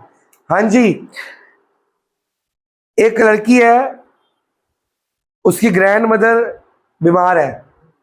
सुन लिया? कहाँ से मतलब किस चीज का बीएसटी का। टॉपिक और उसकी ग्रैंड मदर ने उस लड़की को बुलाया, कहते बीमार हूं, और उसको गिफ्ट पैकेट दे दिया। उस लड़की ने वो गिफ्ट पैकेट ओपन कर दिया। हाँ मरने वाली होगी, विल विल होगी तो इसमें। उसके बाद उसने पैकेट खोला, उसके अंदर बहुत सारे क्रम्पल्ड शेयर्स हैं। क्रम्पल्ड समझते हो? क्रश किए होंगे, ढंग से रखे नहीं होंगे, फोल्ड वोल्ड किए होंगे ना गंदी तरीके से। शेयर सर्टिफिकेट उसके अंदर पड़े हैं। उसकी ग्रैंड मदर कहती है कि ये जो शेयर्स का डब्बा गिफ्ट पैकेट है, ये मैं तेरे को दे रही हूँ, ये तेरे लेट ग्रैंडफादर ने मेरे को दिए थे, अब मैं अनवेल हूं तो मैं तेरे को दे रही हूँ। क्या हुआ? अब as no trading is now done, now no trading is done in physical form. आजकल तो इलेक्ट्रॉनिकली होती है, पर ये तो फिजिकली थी। तो वो लड़की कहती है wants to know the process by adopting which, ये इन क्रम्पल्ड शेयर को की पोजेशन में आ जाएगी, इसकी मालिकाना हक में आ जाएगी। वो क्या प्रोसीजर होगा? Identify and state the process, कि वो क्या करे कि वो इसका यूज कर पाए। तो व्हाट इज द प्रोसेस? डीमैटेरियलाइजेशन। आपने क्या सोचा? व्हाट इज डीमैटेरियल, ऐसा लिखा है क्वेश्चन, ऐसा आता क्वेश्चन। बीएसटी इन इको में बेटा लड्डू नहीं मिलते, जलेबियां मिलती है ट्विस्टेड ट्विस्टेड। इको की तो छुट्टी मार ली है। इको का सिलेबस खत्म होने वाला है, क्या ही डबल लूं? बीएसटी का खत्म होने वाला है, अकाउंट्स और मैथ्स की लेंगे डबल क्लास। बेटा शुक्र कर ले इंप्रूवमेंट दिखा रहा है। 13,000 के टेस्ट में दिखा है कि कुछ इनको समझ आया है। गलतियां की अलग है, पर समझ तो आ रहा है कम से कम। हो गया खत्म? वेट करो, अब तू निकाल। उन्हें क्या कहा था मेरे को? अभी तो आया था। चल ठीक है, चल टेस्ट की तैयारी करो। प्रोसेस का नाम क्या बना? डीमैटेरियल। ये उठ रहा तो बैठ जा। अब क्वेश्चन दूसरा, स्टेट। ये उठ रहा तो बैठ जाए। आइडेंटिफाई डीमैट, स्टेट में क्या लिखोगे इसका डिफाइन करके, तो डीमैट लर्न करके जाना। ऑल्सो गिव द 2 रीजंस, जो लड़की why dealing with share in physical form had been stop. उस लड़की को 2 रीजन दो आप कि ये फिजिकल फॉर्म में ट्रेडिंग क्यों बंद होगी है।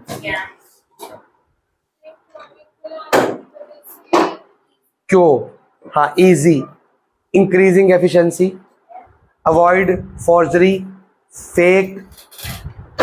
आपके जो डीमैट के नीचे कितने एडवांटेजेस दिए बॉक्स में, वो लिख सकते हो आप। इसमें वो भी लिख सकते हो, और अभी आपने इलेक्ट्रॉनिक ट्रेडिंग लिखा था ना, वो भी लिख, एक ही बात हो, कुछ भी लिख सकते हो। समझ गए हो? क्यों आपको उसको बताना है कि यार फिजिकल फॉर्म से कन्वर्ट हम डीमैट में क्यों हो रहे हैं, तो उसके बेनिफिट्स लिख दो। वाई अपना दिमाग, बुक का दिमाग लगाओ, बुक में सब होता है, बस उसको कहाँ पे फिट करना है वो आपका काम है। शेयर मिले तो क्या? शेयर मिले तो कंपनी में हाँ ऐसा होता है, उन्हें तो 50 साल पुराने शेयर कह दिए लेडी ग्रैंडफादर, ऐसा होता है। दादी के लेडी ग्रैंडफादर। नहीं, दादी के हस्बैंड की बात हुई है, उसके ग्रैंडफादर की बात। लेट मतलब वो एक्सपायर हो गए होंगे ना, तो कि तेरे ग्रैंडफादर ने मेरे को दी थे, मैं तेरे को दे रही हूँ। चलो, what is demat account?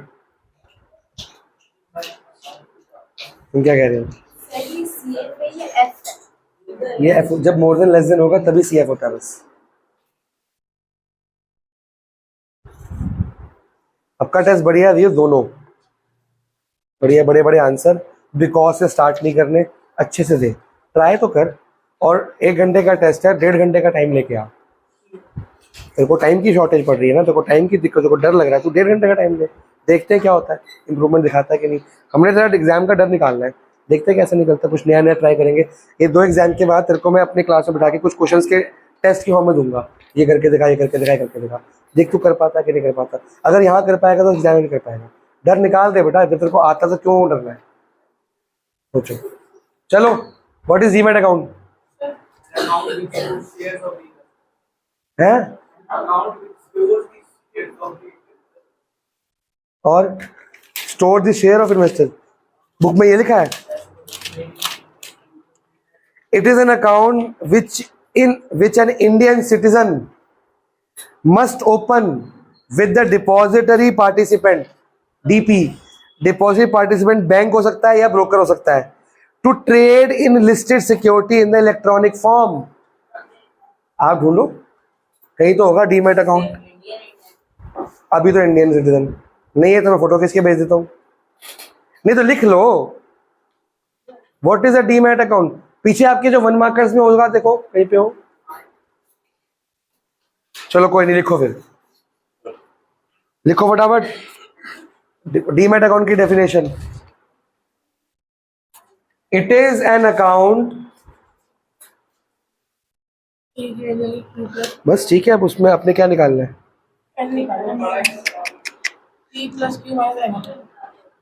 With N a term ये निकालनी है, ए एन निकालो, A plus N minus 1 D put करोगे, ए और डी पुट करोगे, ये आंसर आ जाएगा। 2-3 लाइन का तो है। It is an account which N, करो करो, it is an account which an Indian citizen must open with the, open with an account which an Indian citizen must open with the depository participant, DP कहते हैं capital में इसको, with a depository participant,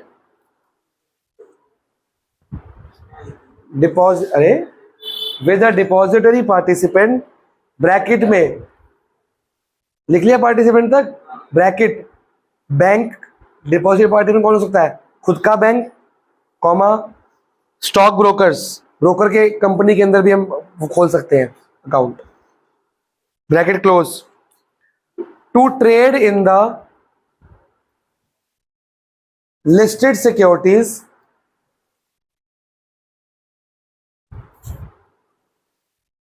in electronic form,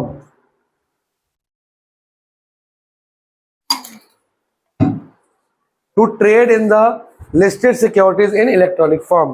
अगला question, how many depositors are operational in India? Depository bank से depositor कितने हैं? Very good, नाम बताओ शॉर्टकट में, देख के बता दो। NDSL के NSDL, NSDL और CS CDSL, तो ये याद करने हैं आपने। How does depository interact with the investor? Depository investor से कैसे इंटरैक्ट करता है?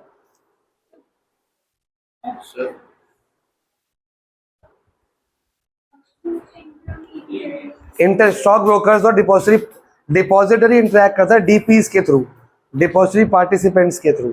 ये सब कहाँ दिया होगा? आपकी बैक एक्सेस में दिया होगा, आप बैक एक्सेस किया करो। What settlement system does the equity spot market follow? Equity spot market आया नहीं? आ गया यार,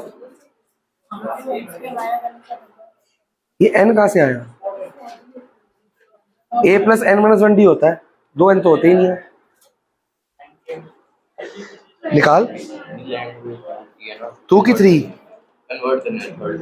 एंगल को लेट कर x, उसका कॉम्प्लीमेंट लिख क्या होगा? लेट एंगल भी x, लेट एंगल भी x, तो उसका कॉम्प्लीमेंट क्या होगा? तो दो रहने, लेट एंगल भी x, देखो other angle complement, complement angle equal to 90 minus, दो रैंडम में लिखा लगना।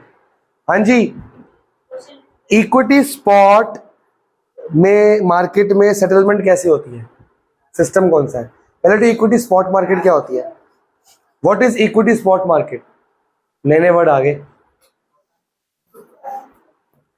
कॉन्ट्रैक्ट होते स्पॉटली, इमीडिएटली पेमेंट करो ऑन द स्पॉट। आजो पैसे देने आए हो हैं? बिल्कुल मिलेंगे, दो ही आएंगे लग रहा है।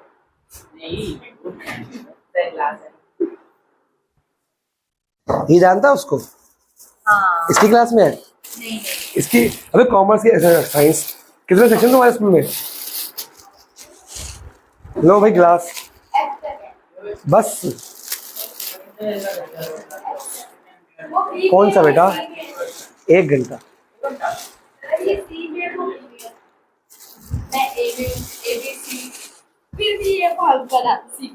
ठीक है यार, कल ना कोई मोता सिंह का नया बच्चा आया था पता करने के लिए, मेरे पास जगह नहीं है बैच में, ओवर भरा हो मेरा, उसकी मम्मी पीछे पड़ गई। तेरे स्कूल का ही है? हाँ, मैथ साइंस दोनों। तो अब दो ही ऑप्शन है, उनको मना कर चुका हूँ, फिर वो कह रहे मंडे को मैं दोबारा होंगे, तेरे को जगह बना के रखो। अब दो ही ऑप्शन बचते हैं, 2 बच्चे तंग करें, निकालना पड़ेगा, एक तू उसमें तू है। तेरे मार्क्स तो आने दे, अभी तो बात कर रहा हूँ इससे। तेरे तो लगातार 3 टेस्ट से फेल हो रहा है भाई। अब मंडे तक देख करूंगा, मेटल्स का चेक करूंगा, ट्यूसडे थर्सडे को देखता हूँ तो पास हुआ कि नहीं हुआ। अगर तो पास हुआ तो रखूंगा, निकाल दूंगा, वरना उसको रख लूंगा, फिर मैं स्वैप हो जाएगा काम। अच्छा, मतलब ऐसे एक में 3 के बाद, मतलब 3 लगातार फेल नहीं होगा, एक में पास होगा फिर 2 फेल हो जाया करेगा, ये काम करेगा। पास होने के लिए पढ़ रहा है और वो लड़की मेहनत कर रही है, उसकी बातों से, उसकी बिहेवियर से, उसकी मम्मी से बात करके वो गारंटी दे गई कि हाँ फोटो आएगी उस बच्चे की, मेहनती बच्ची है वो, करियर दिन रात पढ़ने वाली है। मेरे को तो चाहिए मेहनती। तू पास होने के लिए पढ़ाई कर रहा है, वो फोटो लगाने के लिए पढ़ाई करेगी, मेरे को तो अच्छा बच्चा मिल रहा है तेरे बदले। सोच अब क्या करना चाहिए, या तू ठीक हो जाए या मैं उसको रखता हूँ, तो निकाल दूंगा। एक डिवोर्स निकलने वाले, तू 2 बच्चे निकलने वाले हैं। 9th में निकाल दी, 3 बच्चे निकाल चुके, एक और आज मंजूर निकाल दिया मैंने, ठीक है ना। मैं ना 1 मिनट लगाता हूँ बस, आखिरी का जो हफ्ता था ना, हर महीने का आखिरी का हफ्ता, मैं वेट करता हूँ, एक निकाल दो बच्चे जो मेहनती नहीं है। हाँ जी, स्पॉट मार्केट में सेटलमेंट कैसे होती है? Following T+2 settlement system. नाम क्या है? T+2 सेटलमेंट सिस्टम की इस दिन तक करनी ही पड़ेगी। T+2 डे जो होता है उसको क्या बोलते हैं? पे आउट की पे इन? पे इन। और जिस दिन पेमेंट करोगे T1 या T2 को, और उसके कितने दिन बाद मेरे को कंपनी से शेयर मिल जाएंगे? 24 घंटे। चलो अब आप हेडिंग डालो बुक में, सेबी शुरू करने वाले हैं। क्या शुरू करने वाले हैं? सेबी।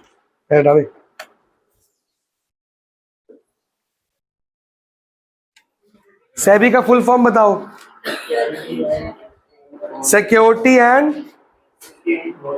इसकी सबसे पहला आपका क्वेश्चन एमसीक्यू है, डेट ऑफ ओरिजिन।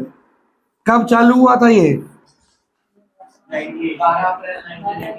1988 को ये क्या बना, चालू हो गया? क्या हुआ था ये? Was established by the government of India. लेकिन तब ये क्या था? As an interim. इंटरिम मतलब ये अंदरूनी काम संभालती थी आरबीआई के अंडर। इसको जो काम आरबीआई बोलेगी उतना ही काम करती थी।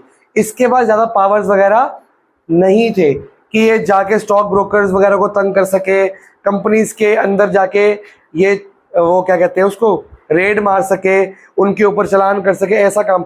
इसका काम सिर्फ नज़र रखने का था। अगर कुछ गलत दिख रहा है तो ये आरबीआई को इन्फॉर्म करेगी।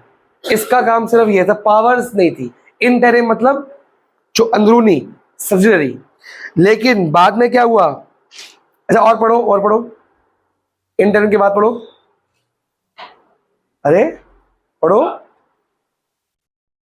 इंटरिम बॉडी के बाद promote orderly and healthy growth of securities market and for investor protection.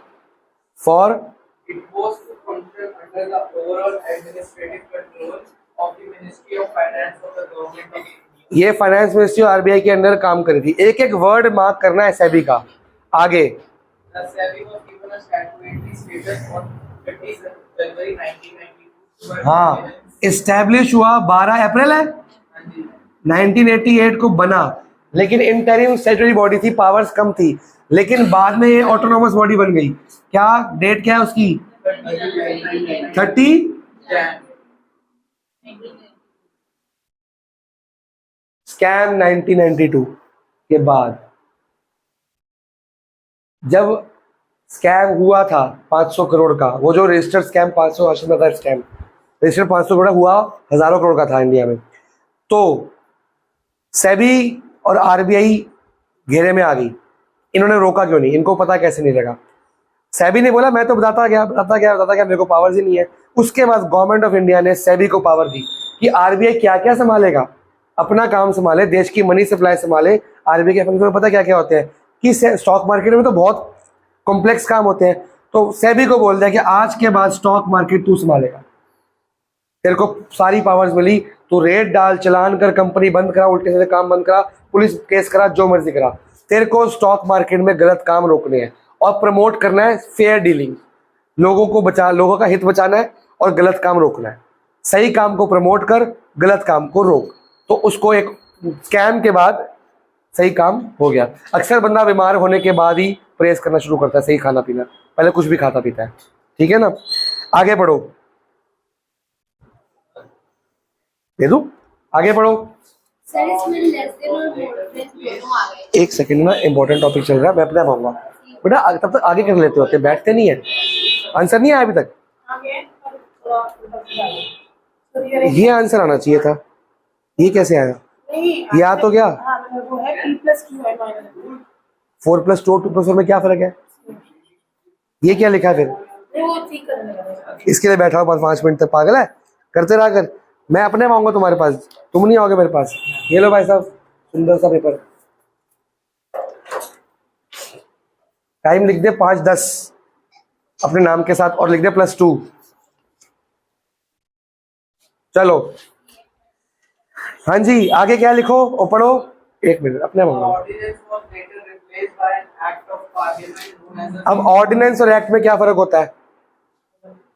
पहले एक ऑर्डिनेंस पास किया जाता है मिनिस्ट्री के, एमपी के, एमएलए के थ्रू। वो एक बिल होता है, वो बिल बाद में किस में कन्वर्ट आता है? बाद में एक्ट में कानून बन गया कि अभी ऑटोनोमस बॉडी, ऑटोनोमस अपने फ्रीली काम करेगी, किसी डिपेंड नहीं करेगी। आगे टॉपिक फंक्शंस और ऑब्जेक्टिव्स है। ऑब्जेक्टिव पहले ऑब्जेक्टिव्स है। पहला objective to regulate stock exchanges and the security industry to promote their orderly orderly, सही से काम होना चाहिए। रेगुलेशंस को, guidelines, rules, regulation, plan, controlling सब कौन करेगा? किसकी करेगा? Stock market. स्टॉक मार्केट में पत्ता भी नहीं हिलने का सेबी के पूछे बगैर। अब ये इतनी सक्सेस हो गई है, सेबी के बगैर स्टॉक मार्केट एक दिन भी नहीं खुल। अगर सेबी बोल देगा आज बंद तो बंद, सेबी बोल देगा दोपहर को बंद तो बंद, सेबी ने बोल दिया ये काम प्लस तो प्लस, माइनस तो माइनस। सारी गाइडलाइंस कौन लगाएगा? और सेबी कैसी लगाएगा? जो लोगों के फायदे और कंपनियों के फायदे के लिए हो, गलत काम को रोकती हो। Promote orderly trading. Second point, protect the rights and interests of investors. लोगों को सेफ्टी, उनकी राइट्स के बारे में जानकारी देगा, लोगों के हेल्प के लिए है। उनके साथ अगर मिस हैपनिंग हो रही है, उनके राइट्स को मारा जा रहा है, कोई कंपनी या स्टॉक ब्रोकर उनके राइट्स को क्या कर रहा है? मारा है, तो कहाँ कंप्लेंट करेगा? पुलिस के पास, सेबी के पास। राइट्स को कैसे मारा जा रहा है? आप एक कंपनी के शेयर्स खरीदना चाहते हो, आपको कंपनी बैलेंस शीट दिखाई नहीं दी, प्रोस्पेक्टस दे नहीं दी, बस फोर्स कर रही है, गलत दाम पे बेचने को ब्रोकर मजबूर कर रहा है, ब्रोकर ये पर्चियां नहीं दे रहा, तो आप किसके पास कंप्लेंट करोगे? आपके राइट्स आपको कौन बताएगा? सेबी। हाँ जी, क्या पागल कोड में बहुत चला स्टॉक मार्केट।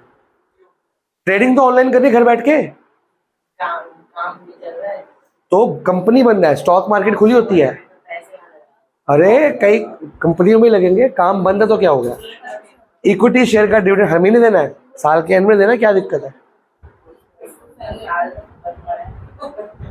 2 महीने का लॉकडाउन था भाई, उसके बाद कंपनी खुल गई थी, सब कुछ चला है, उसके बाद क्या हो गया? आगे थर्ड पॉइंट, माल प्रैक्टिसेस। कौन सी माल प्रैक्टिस की बात हो रही है? ये इंपॉर्टेंट है। कौन सी माल प्रैक्टिस की बात हो रही है? लिखा हुआ है आगे, नंबर 1 नहीं लिखा आगे, क्या लिखा है फिर? and achieve a balance between self-regulation and security. अच्छा, माल प्रैक्टिस लिखी नहीं हुई, चलो लिखवाते हैं अभी। और 4.1 हाँ, to regulate and develop a code of conduct and fair practices by ये रिपीट हो रहा है कि कोड कंडक्ट गाइडलाइंस वगैरह। माल प्रैक्टिस होती थी पहले, एक होती है इनसाइडर ट्रेडिंग, अगर नहीं लिखा तो आप लिख लो। सेकंड माल प्रैक्टिस होती है price rigging. What do you mean by insider trading and what do you price rigging? लिखवा रहा हूं, लिखो। 2 माल प्रैक्टिस है, सेबी को बचानी होती है। पहला लिखो प्राइस, कोई कौन सा लिख रहे हो? पहला इनसाइडर ट्रेडिंग लिखो, मतलब क्या होता है पता है? बता। price insider trading मतलब कंपनी के अंदर कई बंदे कंपनी के अंदर किसी बंदे सेटिंग कर ली, वो कंपनी के अंदर की इन्फो देगा, कंपनी में आगे क्या होने वाला है। ये कंपनी 2 महीने में नया वॉच, नया फोन, नया कुछ लॉन्च करने वाली है। लॉन्च करते कंपनी के शेयर क्या हो जाएंगे? उठेंगे। अभी लॉन्च तो नहीं हुआ, अभी खरीद लूंगा शेयर में, जब उठेंगे बेच दूंगा। तो ये इन्फॉर्मेशन अलाउड नहीं है, उस टाइम अलाउड थी। तो वो क्या करता था? वो इनसाइड ट्रेडिंग तो करता ही था, इन्फॉर्मेशन पता लगाता ही था, साथ में ना पैसे खिला के स्ट्राइक कराता था, कंपनी बंद कर दो, अब शेयर गिर जाएंगे उसके। कंपनी स्ट्राइक होगी, शेयर क्या होगा? गिर गए, खरीद लेगा, स्ट्राइक हटवा देगा, फिर शेयर बढ़ेंगे, बेच देगा। उल्टे काम ये तो एक कहता है ना इन्फॉर्मेशन निकलवानी, वो काम तो करता था, एक जान के कंपनी के अंदर के हालात बदलवाता था वो। तो ये सेबी ने बोल दिया ये अलाउड नहीं है। उस टाइम इंडिया के बाहर अलाउड नहीं था, इंडिया में अलाउड था, तभी तो स्कैम हो गया, पर आफ्टर स्कैम बना कर दिया गया। लिखो, हो सकती है अगर पकड़ी में आ जाएगी तो पुलिस पकड़ लेगी तेरे को, डर तो है ना, कम से कम लीगल एक्शन है उसमें, सारे पकड़ जाएंगे जिन्होंने इन्फॉर्मेशन दी सारी। लिखो, the insiders to a company. अब मान ले मैं अपनी कंपनी का मालिक हूं, मैं अपनी कंपनी के शेयर्स नहीं खरीद सकता, पर मेरे को कंपनी के हालात सारे पता है, आने वाले टाइम के, अभी के। मैं अपने रिश्तेदार को बोल दूंगा तू खरीद भाई, तू प्रॉफिट का मेरे को दे दियो, ये अलाउड नहीं है। Insiders to a company, bracket में कोई डाउट, ब्रैकेट में डायरेक्टर कॉमा प्रमोटर, किसका ये हो गया था? ये तो मैं ठीक हूँ। Director, promoter, employees, worker etcetera. हाँ, ये ठीक हूँ। इसमें एक तो ये दिया हुआ है, ये सी और बी वो कैसे आया? ये करके हाँ, और ए इक्वल टू ए डी दिया हुआ है, ट्रायंगल में ये भी तो आता है, ए बी आता है, ए भी तो आता है। ट्रायंगल देखना, ए बी है, इसमें ए बी आता है, ए भी तो आता है। तो एक तो ये लग जाएगा, एंगल है common. Bracket close, using inside information, using, हाँ, राइजोपस, शायद, पक्का नहीं पता। Using inside information, example bonus, strike etcetera, to make personal profits. कोई doubt? To make personal profit है, लेस देन वीडियो और मोर देन वीडियो, फिर हमें सेव दी हुई है, फिर इसका ये लेस देन सीरीज नहीं, नॉर्मल क्वेश्चन है, ये सी एफ नहीं दी, एफ दी हुई है। एफ की क्वेश्चन का है, क्वेश्चन है ये वाला। एफ की पहचान है बढ़ के कम होता है, सी एफ या तो बढ़ता है तो कम होता है। ये लेस देन में सब में लेस देन है ना, इसे पहला लेस देन लास्ट में मोर देन है, नॉर्मल क्वेश्चन है। ना ना ना वो चीज गलत बात है, जो आंसर गलत है क्लास में। हाँ जी, सेकंड पॉइंट कौन सा, प्राइस रिगिंग या रिजिंग। लिखो, मेकिंग मैनिपुलेशंस, बोलो। जैसे वो साइंस की केमिस्ट्री और मैंने आपको पूछा न्यूक्लियोमिथाइल डाइट राइट है। अभी हो सकता है हमारे सिलेबस में नहीं है, तो बहुत एक्सेन ऑक्टेन तक जाना पड़ेगा उसके लिए, बड़ा चेन बनाना पड़ेगा। Making manipulations with the sole objective of inflating or depressing the market price of stocks। Question अगर बोले एनएस लास्ट हाँ, जान के कराना। अब मैं एक कंपनी के शेयर जान के खरीद रहा हूं एज अ ब्रोकर, लोगों को नहीं पता कि मैं खरीद रहा हूं, मैं अलग अलग नाम से खरीद जा रहा हूं, तो लोगों को क्या लग रहा है, यार ये कंपनी के शेयर जल्दी बिक रहे हैं, तो लोग बिना बात के उस कंपनी के क्या शेयर खरीदना शुरू कर देंगे। अपने उस कंपनी का शेयर क्या हो जाएगा, शॉर्टेज, उसका भाव क्या हो जाएगा, बढ़ जाएगा। जान के शेयर का भाव उठाना या गिराना वो गलत काम है, वो आपको अलाउड, ब्रोकर को अलाउड नहीं है। ठीक है, ये दो माल प्रैक्टिस आपको बचानी है। कौन बचाएगा ये? साइंस के डाउट क्लास में लियो। अगर इन्होंने बोला एनएस टर्म ढूंढनी है तो लास्ट टर्म ढूंढनी है। एन टर्म बोली है, एन ढूंढनी है, एन पता होगा, या एन मतलब आंसर एंड में आएगा। 40 15 टर्म दी हुई है, ट्वाइस है 7 टर्म, 10 टर्म है, तो इसको एक इक्वेशन बना, इसको ना एलिमिनेट कर, ए और डी आएगा, ए एन निकालना है, ए एन एन की फॉर्म में आएगा, फॉर्मूले की फॉर्म में। पढ़ रहे हो? कैसे दे रहे हो? वो दे रहा है, +2 कर रहा है। सैटरडे को आज +2 था रीप्रो का, तुम कौन सा दे रहे हो? आज तुम्हारा तो डेटशीट अलग है ना, तुम्हारा तो +2 -2 कुछ आएंगे। हाँ, पकड़ी जाती है। जैसे ये गवर्नमेंट की ना या सेबी की नजरों में आई थी कोई बात कि इस बंदे ने बहुत प्रॉफिट कमा लिया, एकदम से ज्यादा प्रॉफिट जब कमाता किसी की नजरों में आता है, फिर वो ना सेबी उसके पीछे पड़ जाता है, उस पर नजर रखता है, उसके फोन रिकॉर्ड चेक करता है, किससे बात कर रहा है। फिर जब मैं एक कंपनी में अपना खुफिया बंदा अपॉइंट करता हूँ, सेबी भी तो कर सकता है। पुलिस कोई भी पकड़ती है चोरी या कोई क्राइम, दो चीज से पकड़ती है, एक तो फोन रिकॉर्ड से, एक वो अंडर कवर, तो वो सेबी के पास भी बहुत कुछ होता है। समझ गया? तूने तो स्कैम देखा ही होगा, तो उसमें सेबी क्या क्या कर सकती है। नहीं, एक मूवी आई थी, देखो बताता हूँ मैं, सैफ अली खान की मूवी थी, वो इसी के ऊपर, शेयर मार्केट के ऊपर थी, उसमें सेबी कैसे पकड़ता है दिखाएगा उसमें। व्हाट्सएप कॉल करके पूछेगा आपने क्राइम किया, बंदे एक दूसरे से व्हाट्सएप, हाँ तो यार वो ट्रैक तो करेगा ना कैसे भी करके, व्हाट्सएप कॉल करेगा, उस बंदे के पीछे पड़ेगा, अपने खुफिया एजेंट लगाएगा। अरे वो मूवी का नाम याद नहीं, हाँ बाजार, मूवी का नाम है बाजार, शेयर बाजार होता ना, सैफ अली खान की मूवी, उसमें सब तेरे को सारा स्टॉक मार्केट का रोल, सारा सेबी का रोल, ट्रेडिंग कैसे होती है, ब्रोकर, सैफ अली खान मतलब ब्रोकर इन दैट कंपनी, बहुत अमीर ब्रोकर दिखाया था, और कैसे इन सारे ट्रेडिंग करके और ये दो काम करके पैसे कमाते हैं, सब बताया गया उसमें।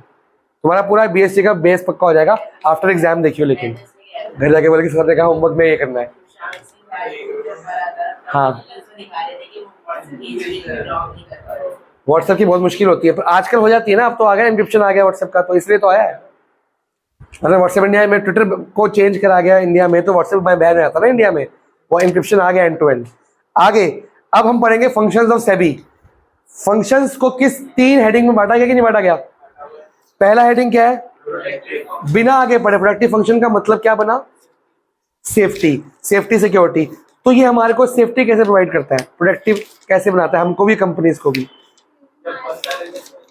इसको बजाता है। ठीक है, दूसरा जो ब्रोकर है उनको पहले रजिस्टर करना पड़ता है, तो वो सेफेस्ट काम हो गया। कंपनी को भी लिस्ट करने में क्या करना पड़ेगा? रजिस्टर करना पड़ेगा। पहला पॉइंट पढ़ो, पढ़ जसलीन, हंस पड़ती है। हाँ, prohibition of fraudulent and unfair trade practice like price rigging, misleading statements, manipulation, ये इनसे क्या करता है, बचाता है हमारे को। इसकी कंप्लेंट हमारा राइट्स को क्या करता है, प्रोटेक्ट। सेकेंड, कंट्रोलिंग, आ गया इनसाइड ट्रेडिंग, आ गया trading and imposing penalties for such, उन पे चलान, उनको जेल करता है। Why are you laughing so much, share the joke. तो क्या हो गया, undertaking steps for investor protection, investor मैं हूं, मेरे को प्रोटेक्ट करने के लिए, मेरे राइट्स को प्रोटेक्ट करने के लिए क्या करेगा, ऐसी अवेयरनेस फैलाएगा और मेरे को मेरे हित में जानकारी देगा, और अगर मेरे राइट्स नहीं मिल रहे तो मेरे बिहाफ पे लड़ेगा भी। Promotion of fair practice, code of conduct, सारा काम बढ़िया से चले, फेयरली काम चलता रहे, कानूनी तरीके से काम चले, प्रोडक्टिव तरीके से काम चले। कौन करेगा ये, सेबी। अगला फंक्शन क्या है, डेवलपमेंट मतलब बढ़ाना, शेयर मार्केट और इकोनॉमिक ग्रोथ को क्या करना है, बढ़ाना। कैसे बढ़ाएगा काम, ट्रेनिंग ऑफ ब्रोकर की, अगर मेरे को ब्रोकर बनना है तो मेरे को ट्रेनिंग कौन देगा, या तो मैं किसी ब्रोकर के लिए सब ब्रोकर बनूंगा, वहां सीखूंगा, या सेबी भी गाइडलाइंस देता है, सेबी कहता है हमारा एक स्कूल है वहां आपको ट्रेडिंग सिखाते हैं, आपको ब्रोकर बनना सिखाते हैं। अब ये तो हो गया ब्रोकर बनना, अगर मेरे को इन्वेस्टर बनना है तो मैं कहाँ सीखूंगा ट्रेडिंग, सेबी सिखाएगा मेरे को ट्रेडिंग करना। तो सेफेस्ट मोड क्या है, लोगों से सीखूं, सेबी सीखूं, सेबी मेरे को सब कुछ सिखाएगा, कहाँ कहाँ से बचना है, कैसे कैसे गलत काम होते हैं। ठीक है, आगे conducting research and publishing information useful to market participant, participant एक तो ब्रोकर होते हैं, कंपनीज होती हैं, और फाइनेंसिंग हाउस होते हैं, इशूइंग हाउस होते हैं, और हम लोग होते हैं हाउस होल्ड। सबके लिए magazines, journals, publishing house research करके नई नई चीज़ें आपको बताएगा कि मार्केट में और नए क्या लॉज आए हैं, मार्केट में क्या चेंजेस आए हैं, इलेक्ट्रॉनिक क्या क्या फ्रॉड्स आए हैं, हमको इन्फो देता है। ये डेवलपमेंटल फंक्शन हो गया। आगे